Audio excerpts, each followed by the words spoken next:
May 9th. Yes, it is another day. Sunrise to be exact. And I have just opened my eyes from a sweet long sleep. I intend to write a little, and then be on my way. About last night, I put away the journal and began inching towards the shack, every step slow and deliberate, my heart thumping nervously. At the edge of the clearing, I paused to look and listen carefully. I'd made some sort of mistake with that white woman, a noise, a movement, and it nearly cost me my life. I didn't want to do the same here. The woods was empty and quiet, and so was the clearing. No one was moving around in the dark. I found a small pebble and tossed it at the door. It struck with a soft crack. Since I had heard it, someone inside should have too. Only there was no answer. I threw another pebble, this time a little harder. The woman replied in a language I didn't understand, other than that it was a question of some sort. Not angry, though. More like a cautious, "Who's there? A friend?" I answered in a whisper, "Come out, please." The door creaked open a bit, and the woman peered out. I had moved out of the woods and closer to the door so she could see me full. "I'll not harm you," I said, taking a step toward her. "I need help." The door opened more, enough that I could see her face, hard and questioning, and her eyes, dark and suspicious. I could also see a small knife clutched in her hand, ready to go to work on me if I had turned out to be unfriendly. "I am unarmed," I said, and raised my hand so there was no mistake about this, and even turned around once. "Food. All I need is some food. A little. Any you can spare." She looked me up and down several times, and I guess I must have presented a pathetic sight when I think on it. Blown up in a bloody battle, dirt and powder burns on my face and clothes, 2 days strolling through the woods, hiding in dirty holes, no food and only a little restless sleep. She shook her head several times and said something to me, though what it was I do not know. She spoke French with a heavy southern accent, and seasoned with only a bit of American. When I asked her to repeat what she said, she waved her hands toward the woods as if to tell me to go away. If I had any doubt about what she meant, she made herself clear when she closed the door firmly. I should have left her alone. I had no right to put her in danger. But I had no choice either, so I said, "Food is all I need. I'll lick the pot if that is all you have." And I would have, happily.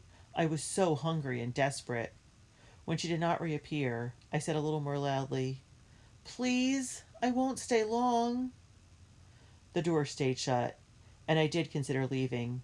But when I looked around, the woods was so dark and deep that I went straight to the door and knocked several times. "Please open up. I have some coins. Not much, but they are silver." I fished in my pockets for the coins, but couldn't find them. I was getting impatient, and maybe a little louder than I should have been, considering. I know I wished Odgood Tracy was there to use some of that French he knows to get me in. "They are here, somewhere. If I can't find them, maybe buttons for my uniform?" Suddenly the door opened again, and the woman stuck her head out, shushing me to be quiet and not looking happy at all. After glancing around, I think she said, step up, hurry." But for some reason I hesitated, so she backed into the shack and waved with her hand that I should come in. I went inside and was happy to see no one else in there. A tiny fire burning on the dirt floor in one corner gave off some welcome warmth and a layer of thin smoke, though no worse than the smoke in one of our stockade tents. I hardly noticed the smoke smell, to be honest. I was taking in another smell. Food. The woman rummaged through a burlap sack and came out with a stump of a candle that she lit and stuck into a potato on a tiny table. She spoke to me. Again, I had no idea what she was trying to say. But then she patted a little bed next to the table and gestured that I should sit. When I had settled onto the bed, oh, and didn't it feel comfortable? She handed me a ladle of water, which was room warm, but tasted fine. Then she deposited a small kettle on the table and handed me a wooden spoon. I had no idea what was in that kettle. Maybe hen or rabbit or even squirrel. And I didn't care. I ate it and made as much noise as any table of 10 soldiers gobbling down a home-cooked meal. The candle didn't throw much light, but enough that I saw into every corner of the room and its contents, which was not much. This rickety bed I was on, the table and a wooden chair, which the woman was sitting in, plus a few small sacks and barrels scattered around the dirt floor. While I ate and studied the room, the woman talked on and on. A little I figured out, most I did not, so I just nodded and smiled. That is, between bites of food. At one point, I thought, what a crazy loon she is for talking away when she knows I don't understand her. Then I remembered the many voices I'd had in my head, and decided that if she was crazy, then I certainly was too, and probably more so. I finished up what was in the kettle, and then my manners began to return. "Thank you," I said. "That was good, thank you." She had never taken her dark eyes off me while I was eating, and her eyes were curious and nervous mixed. I knew she was scared. Not of me, but of being found hiding and feeding me, the enemy. I stood up, prepared to leave. "I have to go now," I said. I pointed to the door. "Go. I have to go to my people. Can you point me to the Rapidan?" And then I must have wobbled some, because she came over and made me sit again, and even indicated that I should lay down and sleep. It would be all right. I did not fight her. I could not. I lay back and put my head on a thin pillow that smelled of body oil and wild herbs and leaves and felt as heavenly as any hotel pillow could. She sat down again and blew out the candle. My name is James," I said. "James Edmond Pease. Tomorrow I have to get back to my company." She said something, but I had to ask her to repeat it. She said firmly, "Sally, boy. Call me Sally." "Good night, Sally," I said. She didn't answer. Instead, she leaned back in the chair, staring at the fire that was more glowing embers than flame now. She was deep in thought. A few minutes later, a faint smile creased her lips, and she nodded several times and mumbled, "Yes, yes, yes." At least I think she said that, though why I don't know. Then she began singing very softly. The words was foreign to me. French, I guess. But they was soothing and gentle and made me feel safe.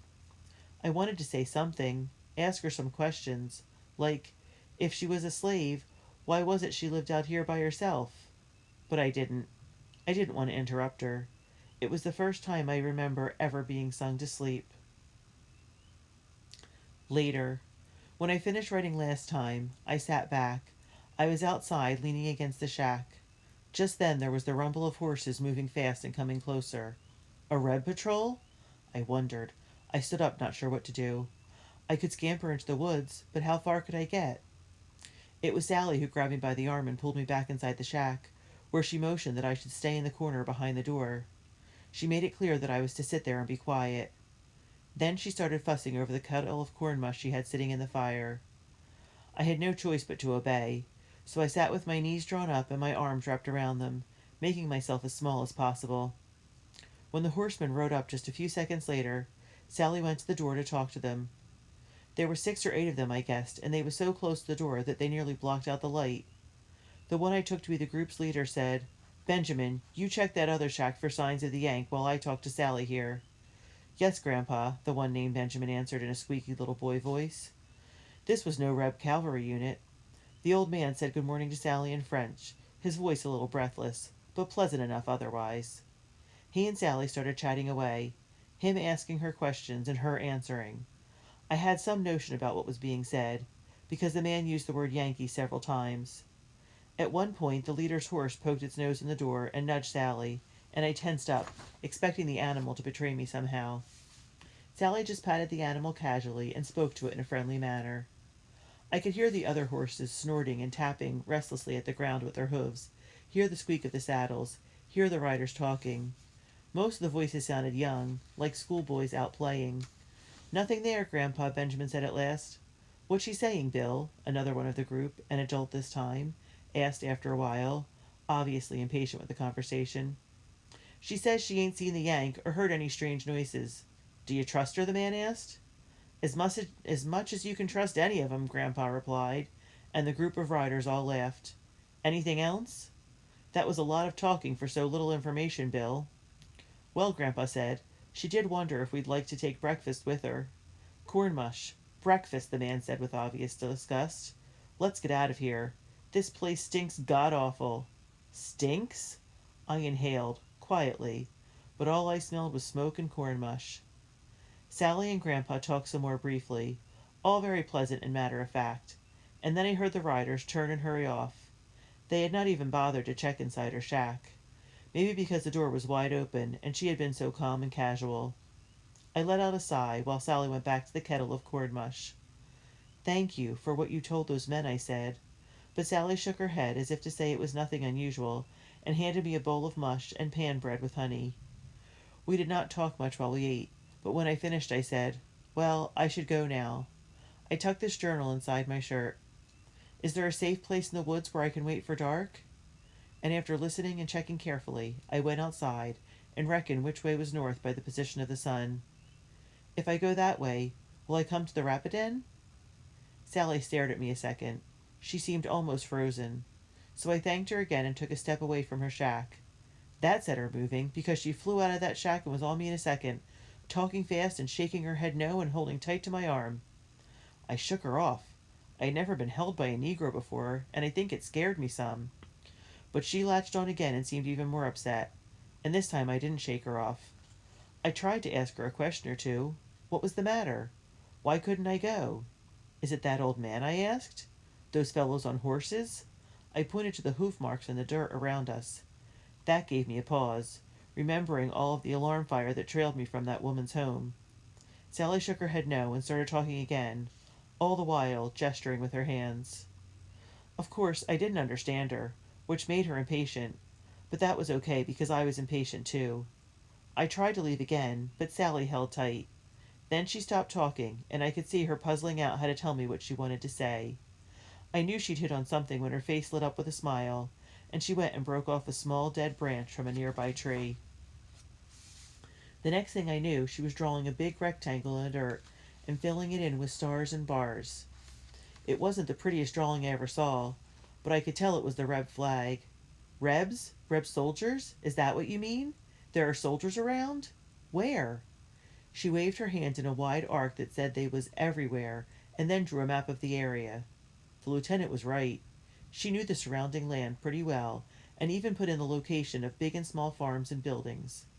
At first I thought she was going to show me a trail out of there, and I was excited at the notion of getting back to the boys. But then she pointed to the red flag and started making X's in various places. 1, 2, 3, 4, etc., etc. If I felt the alarm shots had nearly surrounded me, those X's told me something even worse. Except for a few isolated fields like this one, Rebs was camped all around us, and there would be patrols and messengers and such traveling all over the place too. I'd been lucky yesterday, very lucky, to stumble through and find Sally's. I wasn't sure I had enough luck in me to slip back through again, especially during the daylight. Sally must have seen how upset I was, because she began talking in an animated way. Something about night and someone called Davy. "Who is this Davy?" I asked. "Will you take me to him?" It took some time to make myself understood, and some more time for me to understand that no, I wasn't going to Davy. He was coming to me. And that was all Sally would say. After we scuffed out the drawings of the map and flag, and I have to say, I liked kicking at that flag, Sally led me deep into the woods and pointed to a spot that would be my home for the day. She had put together a little sack of food, cheese, a good hunk of pan bread, a small cask of water, several turnips, and her knife. Then she left to work on the farm of the people who owned her. She made me to understand this with another map, and by making believe she was scrubbing down a floor. With Sally gone, and us not trying to talk, it suddenly was very quiet and still.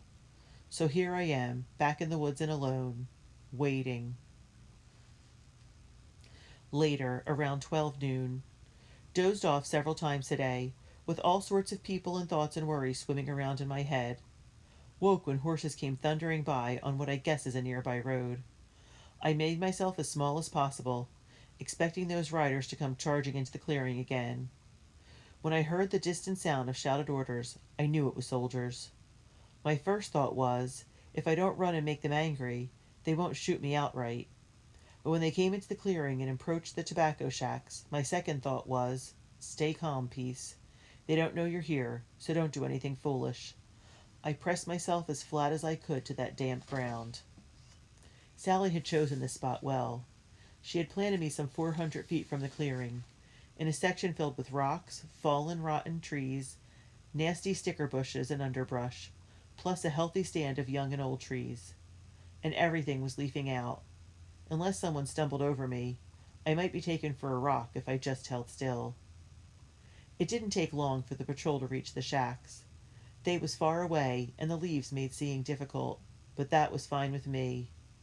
I did hear the officer in charge say, "Search 'em," though his voice was very faint and had no urgency to it.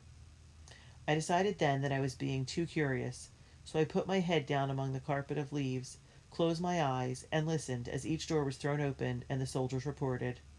"Empty, sir," the first shouted. "A few barrels and such. Big hole in the roof, too." Another voice said, "Someone's living in here, Lieutenant. A nigger by the looks of it. No sign of the Yank, though." Knowing that they was searching for me made the hairs on the back of my head tingle, and I wanted very much to open my eyes just then, to see if they had any notion where I was. But I pressed my eyes closed even harder, and told myself to lie as still as a stump. It was quiet again, and I had the feeling that there was a lot of red eyes scanning the woods for me. "Don't move," I told myself. "Don't even breathe hard." Then, after what seemed like a long time, I heard that lieutenant say, "They said that she was crazy scared. Bet she just saw one of the field hands wandering past and thought she'd seen the whole Federal Army." The men all laughed at that, and a little while later they withdrew when I opened my eyes. The last thing I heard one of them say was, "They ought to burn those shacks down." Later. Dark clouds have moved in, and the air feels heavy. Rain is on the way. At least my achy head and sore body think so. An hour or so ago a pair of riders entered the clearing and slowly rode up to the shacks, both boys carrying very tall muskets. Was one of them Benjamin? I stayed low again, but watched as they circled the buildings, obviously looking for something. Me? At each door one dismounted and checked inside. Then they left. Have eaten all of the food Sally provided. She has been as generous as she could be with as little as she has, but my stomach still complains. Read my letter several times. Listened to riders moving along the road and fretted. Set to dozing and had a remarkable dream. I pictured myself on leave going to visit Sarah and her family, and heard myself asking her to marry me. That little idea startled me awake. I wondered what right I had to think Sarah would want to marry someone like me, and, if she did, how I could provide for her and children. I wanted a number of children, because being only one can be a very lonesome thing. Suddenly I had a lot of mouths to feed, and no land or skill to do it with, which was even more worrisome. Then I thought, "Well, James, you have survived a number of fights, and even been made a sergeant over others, so maybe you are ready to be wed. Many older men have done a lot less with their lives, and it didn't stop them." Still later. The sky is darkening, and a cold mist is falling. Where is Sally? Will she be back soon with Davy? Will she be back at all? Should I think about striking out on my own? A wet night would be good cover for my journey, but it is bad for my spirits. Uncertainty, doubt, fear, hope, impatience, and misgivings are my companions now. Night. Sally came home at last, and with her she brought more rain. She did not come out to me right away, and I did not approach the shack, even though I was soaked through and shivering. She left the door open, so I could see her light the fire and begin putting together a meal as if I did not even exist. I could not help but think about the last day at Uncle and Aunt's farm and feel very blue. Then I told myself what I already suspected. She is just waiting to see if anyone has followed her before bringing me in. Besides, no one who sings you to sleep would just forget about you. A few minutes later she came to the entrance and stood there, checking all around and listening. Then she looked right to where I was and waved that I should come in. When I got there, a little stew was just beginning to bubble, and the smell was wonderful, and my stomach said so. But that was not what was on my mind just then. "Where is Davy?" I asked. "Will he be here soon? I have to leave, Sally. Tonight." Sally put a potato she was peeling, the one that held the candle, into the kettle and said something to calm me down. But I just kept asking her about Davy and saying I had to leave and such, till she said something sharp and pointed to the table. I may be the one wearing sergeant's chevrons, but Sally is the one with an officer's command. So I sat down and waited while the stew cooked up, and then we ate it, and not many words was passed between us. I was beginning to think I would finish my stew and just leave, when Sally got up and began putting what little food she had in a sack. So I was leaving after all.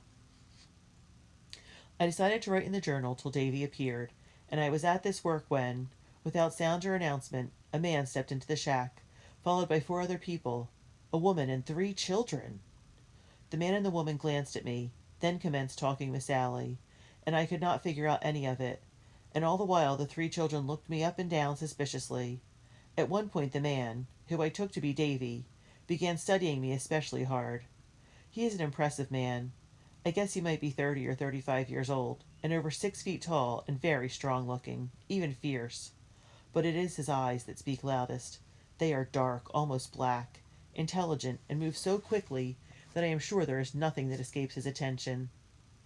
The woman was younger than the man, while the children looked to range in age from 5 or 6 all the way up to 10. Suddenly everyone fell silent. Am I going with him now? I asked Sally, pointing to the man and then to myself. I assumed no one spoke American, because the man said something to Sally in French, and she said something back. He then turned to me and announced, I am Davy, Sally's nephew. This is my wife, Martha, and these are our children. He spoke American with a southern accent, with some French there too, but not so thick as to make understanding hard. Sally says we will all be leaving just as soon as she speaks with the children. We all will be leaving? I asked. All of us, Davy said gravely, pointing to the children, his wife Sally, and himself. We are all that is left of our family. Now, come here, please, young sir. We have to prepare for the journey.